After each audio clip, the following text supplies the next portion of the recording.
پێغەمبەری خوا صلی الله عليه وسلم دەفەرمێ لە حەدیثێکی صحیح تەرغیبدا بە ژمارە 2361 دەفەرمێ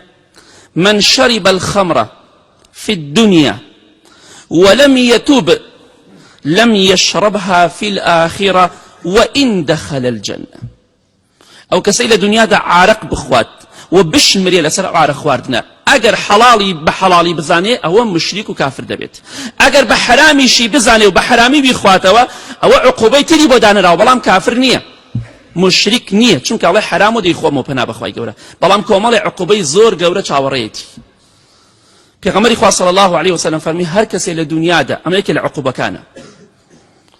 او كسي مشروب بخو بحرامي شي بزاني وبخواتوا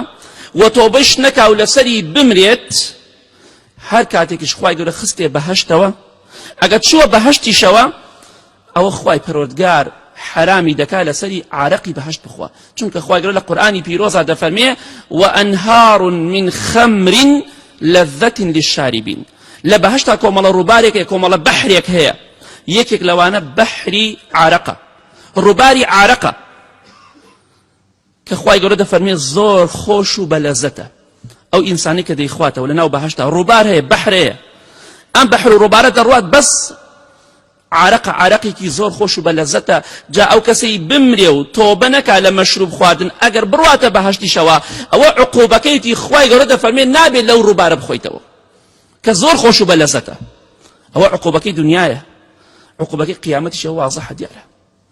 بو يخش انسان اقامان لخومن به قبر قيامتي خومن ندورين